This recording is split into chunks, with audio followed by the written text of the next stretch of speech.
Les mauvaises langues diront que les eurodéputés ne se déplacent dans les campagnes qu'en période d'élection.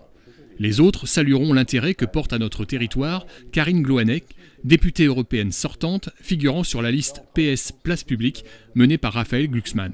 Quoi qu'il en soit, la députée foulait pour la première fois ce samedi 4 mai le sol de la briqueterie à la Grève-sur-Mignon, entourée de quelques élus. L'occasion bien évidemment de parler d'Europe et de souligner que le site avait reçu à l'époque un soutien financier européen pour sa restauration, mais aussi mettre le doigt sur les lenteurs administratives européennes. Donc là, c'est la réhabilitation, c'est un bar-restaurant en fait, c'est un bâtiment communal et donc on y fait un bar-restaurant. Et donc on obtient du FEADER. Alors, ouverture quand même du commerce, pour vous dire, on est au printemps 2017. Donc là, voilà, ouverture du bar, donc avec 37 000 € de FEADER à ce moment-là d'obtenu.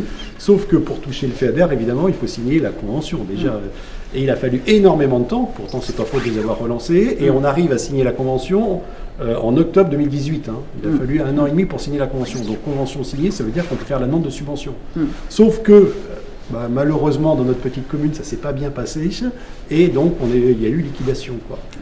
Et donc, comme il y a liquidation, je ne peux pas toucher le FEADER. Vous savez ce que vous me dites, moi je l'ai entendu là, vraiment très fréquemment, oui, et partout.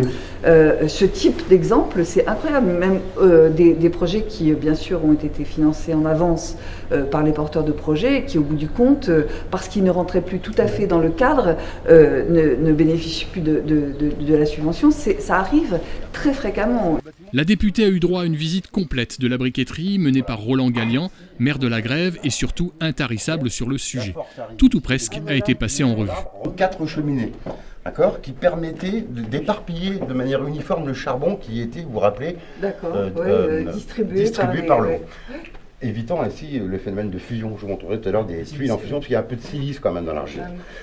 Après plus d'1 heure de déambulation sur ce site remarquable et un petit salut au géant d'osier Jean Delot, gardien du lieu, Karine Gloanec a voulu rappeler son engagement pour le développement culturel à l'échelle européenne. Moi, je viens du milieu culturel, c'est mon milieu professionnel, avant d'entrer en politique.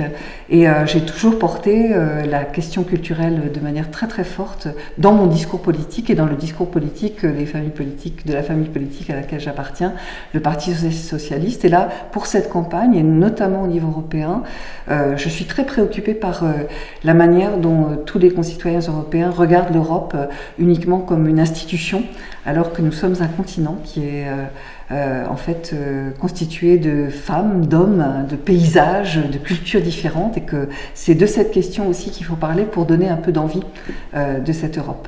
Quel a été votre sentiment quand Roland Gallian, le maire de la Grève, vous a fait visiter un peu ce site remarquable? C'est une très belle idée. Je remercie les organisateurs de ce déplacement d'avoir pensé à m'inviter à découvrir cette briqueterie, d'une part parce que c'est un site patrimonial et un site, une friche industrielle, et c'est toujours intéressant de voir, de mieux connaître un territoire par ce qu'il a représenté au niveau aussi économique, c'est quand même important, et puis parce que ce site, il est dédié aujourd'hui aussi à l'accueil d'artistes, à favoriser aussi l'accueil touristique sur le territoire, et je crois que ce sont des choses qu'il faut savoir allier, pas toujours, mais qu'il faut savoir allier, et c'est magnifique. Moi, j'ai découvert à la fois le fonctionnement d'une briqueterie, je dois dire que c'est une grande découverte, et aussi des bâtiments qui sont restaurés avec beaucoup d'intelligence.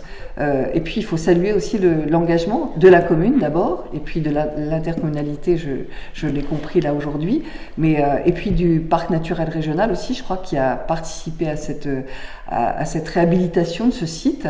Mais la commune d'abord, parce que c'est une petite commune, et moi vous savez, je suis aussi élue rurale, dans une toute petite commune, encore plus petite qu'ici à la Grève, et donc en fait je crois que c'est une belle ambition pour un maire que de porter un projet aussi beau, avec à la fois de l'histoire et de la poésie, et ça c'est très important pour parler politique. Concernant enfin les élections du 26 mai prochain et les sondages qui placent la liste PS Place Publique aux alentours de 6%, très loin derrière LREM et le RN, la députée garde espoir. Aujourd'hui, on ne peut que monter, mais j'espère en tout cas. Je crois qu'il y a une véritable étape qui va se mettre en place.